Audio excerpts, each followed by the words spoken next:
Hey, what's up, y'all? It's me, DisBearity. So, as you guys know, I'm continuing the series as Let's Discuss series about what's going on with gaming in today's society. So in today's video, this one's kind of like a little bit more dear to me. I mean, I don't know why people are mad about this or angry about it, but this one's called Physical versus Digital. Why are people outraged about this? Because to me, it's honestly quite silly that there are people out there who wants one or the other and don't want to have both to coexist. And it's so weird to me because I always bring this up. People I've been seeing through the internet will say something like, quit defending these your favorite plastic box or whatever, right? But then we'll go ahead and defend companies and corporations on practices such as day one patches and stuff. We're gonna talk about that because that actually affects physical games as well. I'll tell you why. But before I even get into the topic here, y'all, as always, if y'all want to keep up with news about what's going on with my channel, if you're not on my Discord, join the Discord if you want to. If you don't want to join the Discord, then definitely at least every Sunday or every other Sunday, look at my community posts here on YouTube. That'll kind of give you guys an idea on what I am doing with my channel. So let's go ahead and let's talk about it. So in this topic here, we're going to be talking about this weird divide between people who love to collect physical games and people who love to buy digital games because of convenience, and why people are getting angry over each other's decisions over that, and why can't they both coexist. Now, as you guys know, growing up, before I became a PC gamer, for the most part, I was a console gamer.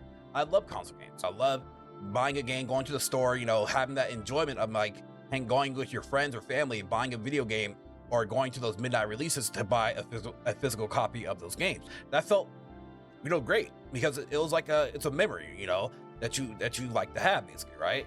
And so the thing with physical media is that, for me at least, it's all about preservation and also playing and buying my games whenever I value my physical games a lot. But the simple fact is like, even years down the road, when I'm like, hey man, I want to play this game, I can just pop it in a console, play it, and enjoy it. And you know what? Even in today's society, I don't need to be connected online all the time in order to enjoy something. Because apparently nowadays, because DRM and stuff is so heavily, you have to be connected. And in the past, that didn't have to be the case. You can just unplug from the internet and unwind and enjoy yourself. That's what I love about physical gaming. Now, in terms of digital games, right? Now, yeah, digital games, they do offer that convenience because you don't have to get up, you don't have to go to the store. You're already there at your console. You just got to go online, buy the game, and there you go, play it. It's just that simple. But the thing is that you are offsetting. Well, the company offsets that by your storage, right? Where they don't have to manufacture disc and stuff anymore because, as a digital gamer, it depends on what your console storage, whether it's 500 gigs, 1 terabyte, 2 terabytes, so on and so forth. And so that's one thing with digital games that you have to think about. Now, people always bring up, well, DisBearity, you're a PC gamer. Why do you care? So as a PC gamer, yes, for the past 15 to 20 years, I've been PC gaming since, I want to say 2009, here and there, but I didn't really fully get off console gaming until about 2014, 2015-ish. And so as a PC, so even then, as a PC gamer, yes, PC game sales are very cheap because as a PC gamer, we're in a very open ecosystem or whatnot, right? That's part of that. And so, we have the Steam store, we have the Windows store, we have a lot of different storefronts where we can buy our games, we can buy them for the cheap, we can download them, and so on and so forth. And on top of that, storage is very cheap on PC. But the thing is, as a PC gamer, it's like when I buy my games on PC, you own them, but you don't own them. You own the license to play those games. That's an understanding. Everyone knows that. Now, as a console gamer, right? Because as a console gamer, you're in a closed ecosystem, whether you're playing on Nintendo, Xbox, or PlayStation. So you have to abide by their standing and their rules. So when it comes to physical games, I don't mind buying physical games because it gives me that feeling of ownership, and also on top of that, preservation. Because whatever the data is on this disc, it's on this data. It's there. It's mine. I can pop it in. If my account gets banned, guess what? That's okay, because I can just buy another console, make another account, and I can just play my game easily. That's the beauty of physical games. Now, I sat here and I talked about the positives of physical games, right? Now let's go ahead and talk about the cons. The cons of physical games is that, yes, you do have to go to the store, waste that gas money, buy your game, buy the game, spend $60, $70, buy the game, come home, drive back home, and then you got to play it. That's one con. We have another con. Depending on how many physical games you have to create space for that. Whether you're buying bookshelves or whatnot, sticking your games on there, and then storage-wise, moving them back and forth. It's a lot eventually. Not early on, but eventually it becomes a lot. And then in the future, depending on if you're buying a disc or a cartridge from Nintendo, you have to worry about disc rot for later down the line. But then you have to worry about also the data becoming corrupted on your Nintendo Switch games or whatnot years later. So it's a lot of things that you have to really sit down and really think about. But at the end of the day, at least, guess what? You do own your games in a sense that, yes, when you buy a video game, you don't own it in a sense that in terms of like you created it, right? You own it in a sense that, yes, you bought that license to play on that disc. But hey, again, once you I can disconnect from the internet, pop it in and play it. It's just that simple. And so that's why you're trying to think like, what is the issue with that with people in 2026? Now let's talk about digital games, right? Buying your games digitally. We're going to talk about I'm going to merge them in general when it comes to PC, console, whatever, right?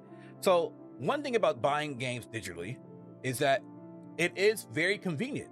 Again, I can go on Steam right now on my PC, spend $60, buy a game, and I don't have to go on. I don't have to leave anywhere. I can go on the PSN store or the Xbox store or the Nintendo store, buy a game digitally, and guess what? I don't have to go anywhere, and it's great. It's honestly wonderful. It's convenient. So with digital games, another thing is like you literally save space physically, where you don't have to store your games on a shelf or anything of the sort. You just store your games on your PC and call it a day. I mean, I'll admit that's honestly, it's quite beautiful, because I have over 1,000 games on PC, and I don't know where I would place all those 1,000 games. I have about 100. I want to say like 100 and something physical collection, but like, yeah, when it comes to PC games, I have over 1,000. So it's like, where can I store all that stuff physically? Where am I going to lug that stuff? But you know what though? At least, yeah, we get access to my library with ease. And that's great. Now, those are just the small things that are like well, here, I can give you a bit more, at least a couple more cons. Well, the cons on PC, on digital games, is mostly on the PC side though, because like I said, we're going back to that whole, it's an open ecosystem, right? Because as a PC game, you're able to buy your games actually a lot more cheaper, in a sense. Like, let's say a new game comes out. Matter of fact, 007 comes out this week, right?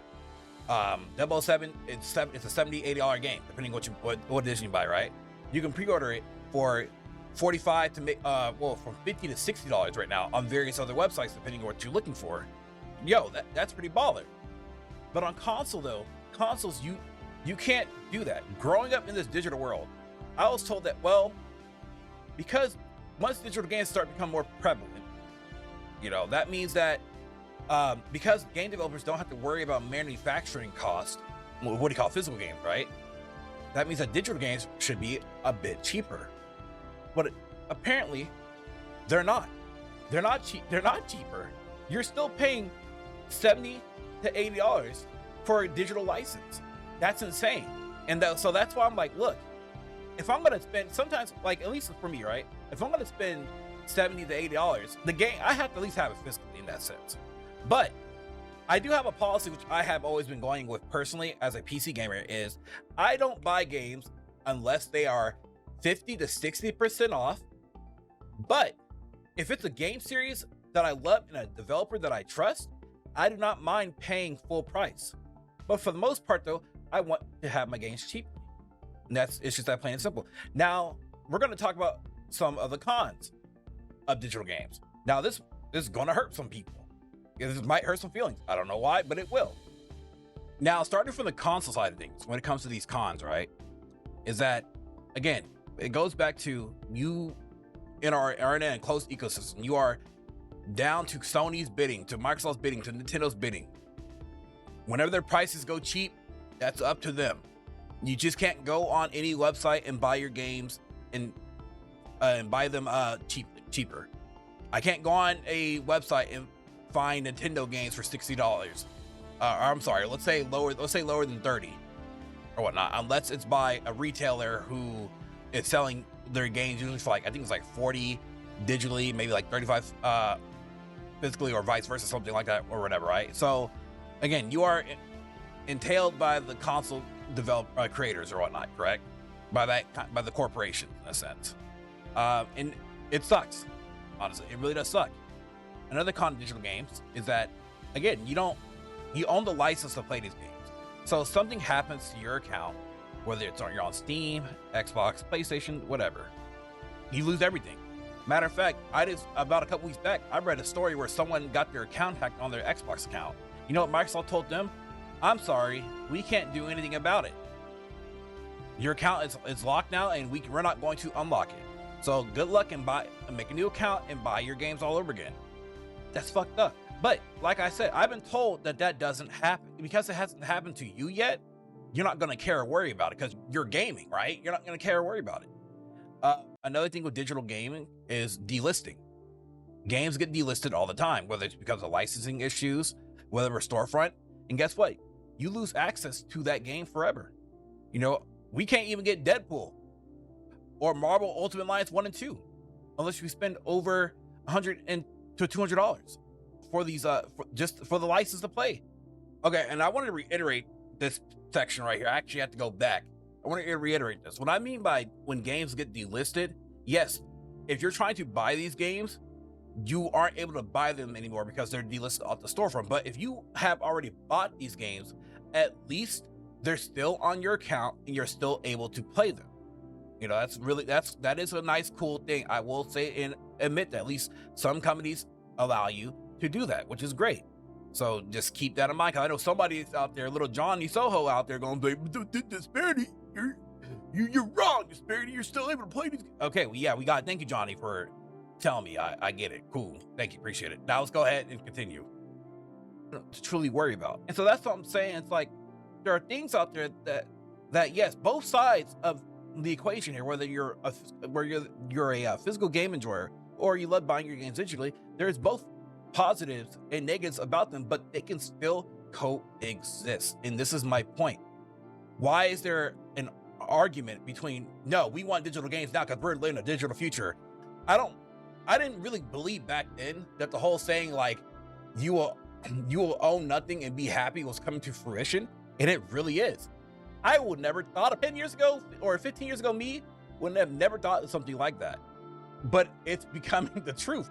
And it's really sad to see younger gamers really sit there and just say, well, I'm gaming, right? I'm buying my games and I'm gaming. It's okay. I don't care to get butt fucked. But as long as I'm gaming and looking at Steam charts and debating and telling people how to play their games, like, that's all that matters to me. You know, it's weird. It's weird behavior. So the last thing I want to talk about real quick is DRM. Y'all don't know what DRM is. DRM is digital rights management. DRM has been around since the early PS3 360 days, whenever digital downloads started to become more prevalent in that era, and then, you know, went on to the PS4, Xbox One, you know, until now, you know, PS5, Xbox Series X, so on and so forth, right? And so what DRM is that DRM is there to protect the company's profits in the sense that you as a gamer or a person cannot pirate their video games because they want to maximize their profits, and want to make sure that you own your license to that game. So the DRM is something where, especially when it comes to console gaming, right? Where a lot of times you sometimes have to be connected to the internet in order to play your game or your games, especially if you have digital games on your console. You have to do check-ins to make sure that you own the rights to your games or whatnot. So sometimes if your console's not connected, now you can say this is misinformation or whatnot. You know, it all depends how you look at it. At least in my opinion, sometimes, you know, if you haven't connected your console to the internet, you have to do those checks. You have to. That's just in general, you know, because you haven't connected your console in a long time. If you, if you're what do you call it? Physical gaming. Sometimes physical games you gotta go on, you gotta do those checks, and because you have to. You just can't be disconnected. Like back in the people like to love to bring up the PS2 days and stuff. Well, yeah, back in the PS2 GameCube days, we didn't have to do all that. We had internet, but we didn't have to do all that. And so that's the thing, is that nowadays we have to. It feels like we're being policed without actually being policed in what we have, what we want to do. And then that's just on the console side. Well, to add a little bit more to that, you have the Nintendo Switch game keycard situation too, where that's a whole different conversation in itself. Because I have my issues with it. I like Nintendo, but I have my issues with Nintendo, and that game keycard situation is part of it.